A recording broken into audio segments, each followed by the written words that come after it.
केंद्रीय सूचना और प्रसारण मंत्री अनुराग सिंह ठाकुर ने गोवा में 53वें भारतीय अंतर्राष्ट्रीय फिल्म समारोह में 75 क्रिएटिव माइंड्स ऑफ टुमारो खंड का किया उद्घाटन। छत्तीसगढ़ कैडर के आईएएस अधिकारी गौरव द्विवेदी ने प्रसार भारती के नए मुख्य कार्यकारी अधिकारी के रूप में पदभार संभाला।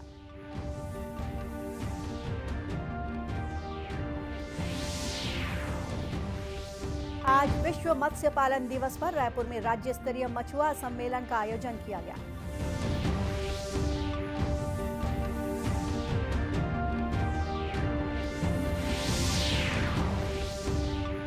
और कांकेर जिले के अंतागढ़ क्षेत्र में माओवादियों ने आगजनी सहित कई अन्य घटनाओं को दिया अंजाम।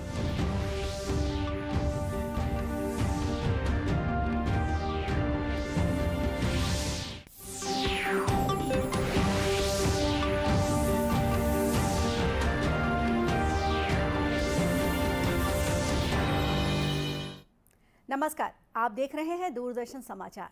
मैं हूं गोपा सान्याल और अब समाचार विस्तार से। केंद्रीय सूचना और प्रसारण मंत्री अनुराग सिंह ठाकुर ने गोवा में 53वें भारतीय अंतर्राष्ट्रीय फिल्म समारोह में 75 क्रिएटिव माइंड्स ऑफ टुमारो खंड का उद्घाटन किया। इस पहल का उद्देश्य फिल्म निर्माण के विभिन्न पहलुओं से युवा रचनात्मक प्रतिभाओं की पहचान करना, उन्हें प्रोत्साहित करना और उनका पोषण करना है। 75 रचनात्मक प्रतिभाओं को एक प्रतिष्ठित जूरी द्वारा उनकी प्रस्तुति के आधार पर चुना गया। श्री ठाकुर ने देश भर से चुने गए इन युवा फिल्म प्रतिभाओं को बधाई दी। उन्होंने कहा कि यह मंच नवोदित फिल्म निर्माताओं के पोषण और नेटवर्किंग में मदद करेगा। उन्होंने कहा कि फिल्म उद्योग हमारे देश के लिए सॉफ्ट पावर के रूप में रचनात्मक अर्थव्यवस्था भी है। पेश है एक रिपोर्ट। आयोजन के दौरान 53वें भारतीय अंतर्राष्ट्रीय फिल्म महोत्सव का शुभारंभ हुआ।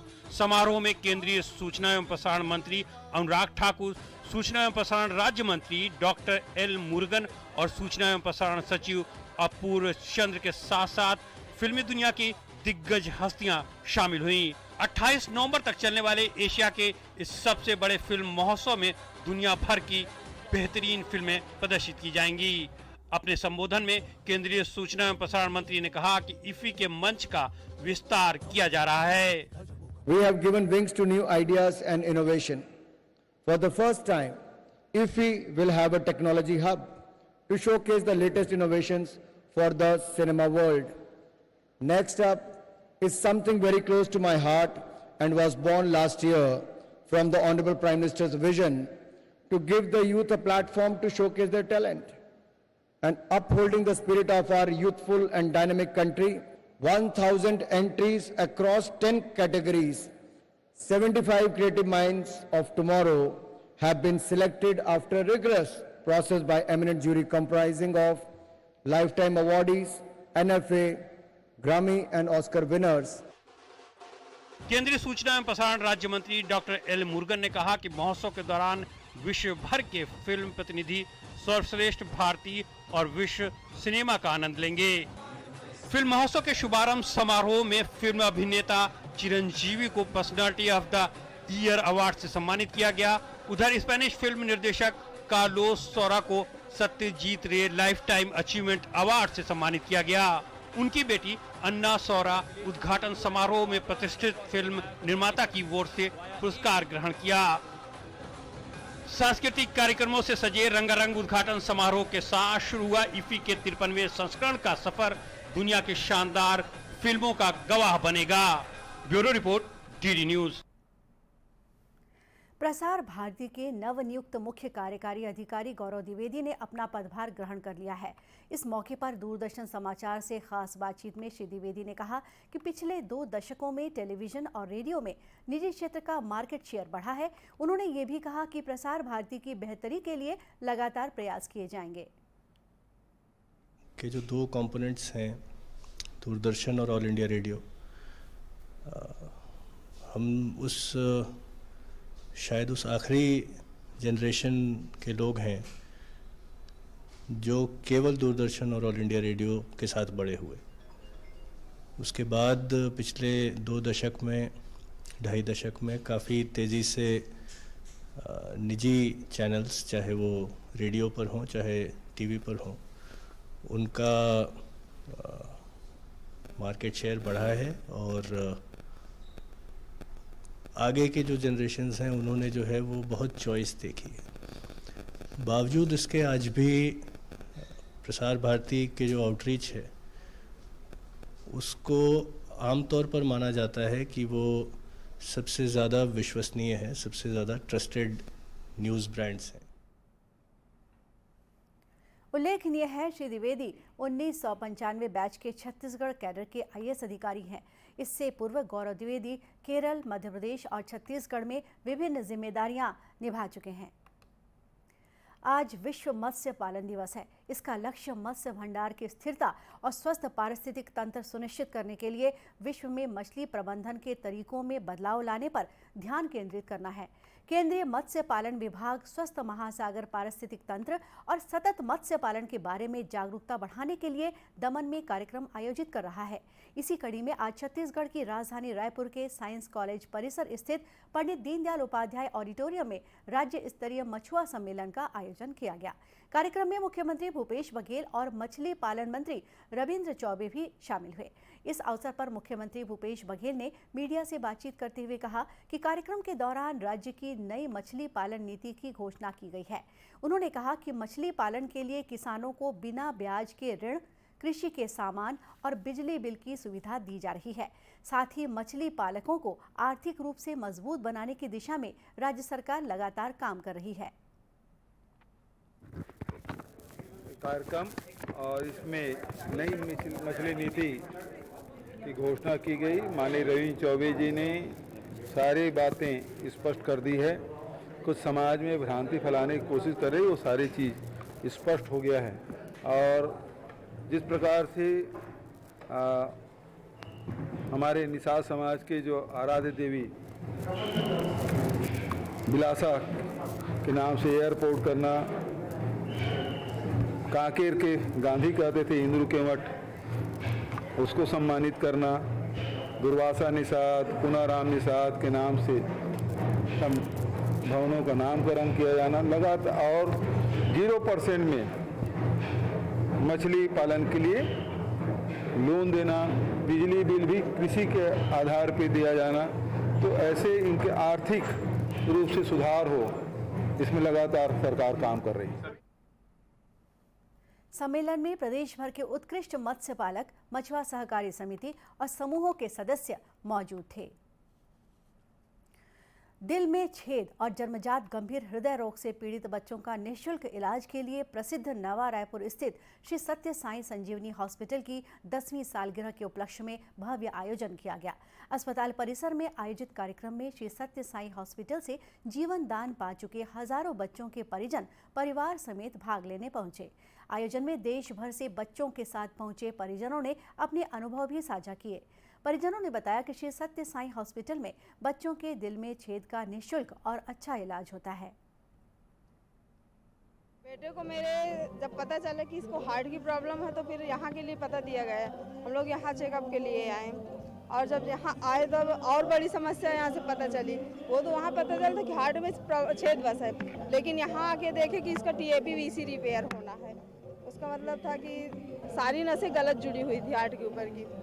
तो सुनकर तो बहुत झटका सा लगा, लेकिन भरोसा भी था कि अगर इतने अच्छे हॉस्पिटल में आए हैं तो यहाँ से खुश होकर के ही जाएंगे। यहाँ सत्य साई हॉस्पिटल है जहाँ कि दिल का बहुत ही अच्छा इलाज होता है और वहाँ ये भी है कि पैसा भी नहीं लगता और इलाज भी बहुत अच्छा होता है। ये सब बताएगा तो हम लोग इलाज के लिए, अच्छे इलाज के लिए यहाँ आए थे और सक्सेस भी हुआ। अभी बच्चा ठीक है, मस्त तंदुरुस्त है, खेल रहा है, खा रहा है। कार्यक्रम के दौरान अस्पताल के लाभार्थियों और कई सामाजिक संस्थाओं ने मिलकर एक साथ एक ही समय में 3500 दिए जलाकर Guinness book of world record में श्री सत्य साई संजीवनी हॉस्पिटल का नाम दर्ज कराया। वहीं रंगारंग सांस्कृतिक कार्यक्रमों की प्रस्तुति भी दी गई।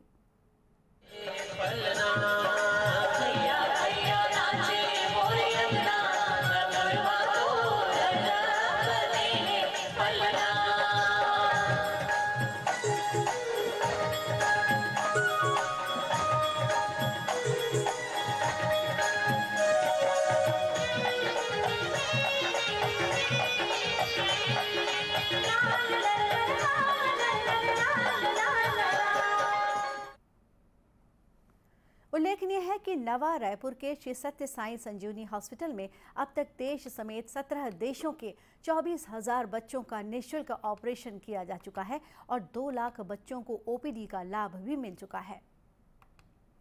कांकेर जिले के अंतागढ़ क्षेत्र के कोयली बेड़ा स्थित जिराम तराई में माओवादियों ने बीती रात मोबाइल टावर को आग के हवाले कर दिया। इस क्षेत्र में मोबाइल नेटवर्क काफी समय तक प्रभावित रहा। वहीं माओवादियों ने कोयली बेड़ा और ताड़ोके थाना क्षेत्र में अन्य स्थानों पर भी जमकर उत्पात मचाया और मुख्य मार्ग पर पेड़ काटकर सड़क यातायात को बाधित किया। साथ ही निर्माण कार्य में लगे वाहनों और यात्री बस में भी आग लगा दी। इस दौरान माओवादियों ने क्षेत्र में बाजार सहित अन्य सार्वजनिक स्थानों पर बैनर पोस्टर भी लगाए। छत्तीसगढ़ में केंद्र सरकार की प्रधानमंत्री आवास योजना का सही क्रियान्वयन नहीं होने के कारण लाखों आवासहीन और जरूरतमंद पात्र हितग्राही अब भी पक्के मकान से वंचित हैं। राज्य सरकार द्वारा योजना के तहत अपने हिस्से की राशि नहीं दिए जाने के कारण ये स्थिति निर्मित हुई है।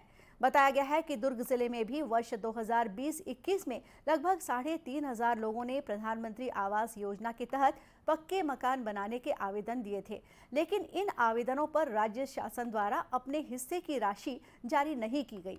हितग्राहियों का कहना है कि प्रधानमंत्री आवास योजना के तहत राज्य सरकार अपने हिस्से की राशि जारी नहीं कर रही है। पूर्ण रूप से आश्वस्त कर देते हैं हितग्राहियों को कि आपकी आवेदन स्वीकृत कर ली गई है, आप मकान को जल्दी तोड़िए और फिर हम उस प्रक्रिया को आगे बढ़ाएंगे करके। और उस जल्दबाजी में हम लोग अपने मकान को तोड़ डालते हैं और किराए के मकान में चले जाते हैं। तो किराए के मकान शहर में इतना सस्ता या आसान नहीं है। 2,500-3,000 रुपये महीने में बमुश्किल 2 कमरे का किराया मिलता है।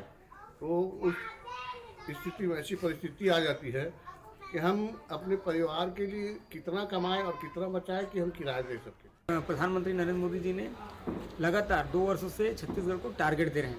पिछले वर्ष 7,81,000 मकान बनाने का टारगेट दिया था और इस साल 9,71,000। लेकिन ये दुर्भाग्य है कि प्रदेश की भूपेश सरकार इन मकान बनाने के टारगेट को पूरा नहीं कर रहे हैं। उसका वजह साफ है कि छत्तीसगढ़ के हिस्से की जो राशि यहाँ पर हितग्राहियों को देना, वो अपने हिस्से की राशि नहीं मिला पा रहे हैं। इस पूरे योजना में 60% केंद्र की मोदी सरकार की राशि होती है और 40% की राशि प्रदेश के भूपेश बघेल की सरकार की। लेकिन ये अपने हिस्से की राशि नहीं मिलाने के कारण जितने भी आवेदन आ रहे हैं उनको पेंडिंग कर रहे हैं या जो स्वीकृत है उनकी लगातार किस्तें नहीं आ रही। दुर्ग सांसद विजय बघेल ने बताया कि दुर्ग ही नहीं बल्कि पूरे प्रदेश में प्रधानमंत्री आवास योजना का सही ढंग से क्रियान्वयन नहीं हो पा रहा है। दुर्ग जिला ही नहीं, पूरे छत्तीसगढ़ में प्रधानमंत्री आवास योजना जो ग्रामीण स्तर पे आती है उसका बुरा हाल है। और ये सरकार आर्थिक रूप से पूरी तरह दिवालिया हो गई है, कमज़ोर हो गई है और उसका स्वरूप हर विभाग में दिख रहा है। और इनके साथ भी जो अन्याय हुआ है, हमारे बहुत ही गरीब और मध्यम वर्ग के लोग जिनके लिए माननीय प्रधानमंत्री की नरेंद्र मोदी जी ने प्रधानमंत्री आवास योजना चलाई, उसमें 60% केंद्र से पैसा आता है और 40% राज्य को देना रहता है। लेकिन ये राज्य से देने का इनके पास राशि नहीं है और उसके कारण बोल दिया हमारे पास राशि नहीं है और हम इसको नहीं करा सकते। लगभग पूरे छत्तीसगढ़ में 16 लाख ऐसे हमारे आवास योजना के पात्रताधारी लोग हैं, उनको ये आवास नहीं मिल पाया। जिला पंचायत के सीईओ अश्वनी देवांगन ने बताया कि दुर्ग जिले में प्रधानमंत्री आवास के तहत लगभग 23,000 आवास निर्माण का लक्ष्य रखा गया था, जिनमें से 17,000 आवास का निर्माण पूरा कर लिया गया है। प्रधानमंत्री आवास हितग्राही मूलक योजना है जिसमें हितग्राही के खाते में राशि जाती है जैसे जैसे वो निर्माण करते जाते हैं। वर्तमान में 23,100 मकान जो हम लोग निर्माण करने का लक्ष्य रखे हैं, उसके विरुद्ध में 17,000 मकानों का निर्माण पूरा कर लिया गया है और जिसमें हितग्राही निवासरत हैं। उल्लेखनीय है कि प्रधानमंत्री आवास योजना के तहत 60% राशि केंद्र सरकार और 40% राशि राज्य सरकार द्वारा दी जाती है। और अब कुछ खबरें जिलों से।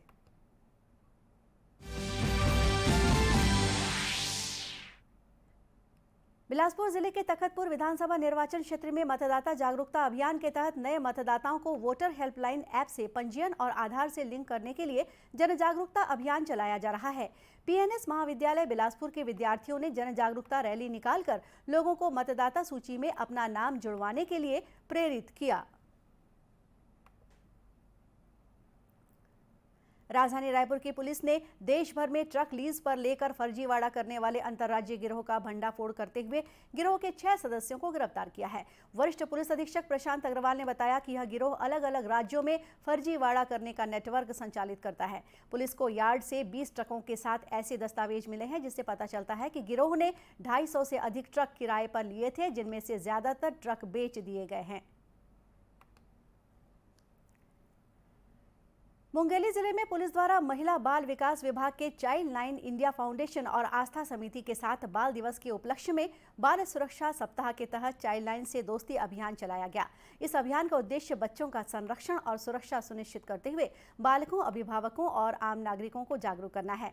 बाल सुरक्षा सप्ताह के अंतिम दिन बच्चों को बिलासपुर स्थित कानन पेंडारी जू का भ्रमण कराया गया। वहीं इस अभियान के तहत खिलाड़ियों को विभिन्न खेलों में कुशल प्रशिक्षकों द्वारा प्रशिक्षण दिया गया। और इसी के साथ ये समाचार बुलेटिन यही समाप्त हुआ। नमस्कार।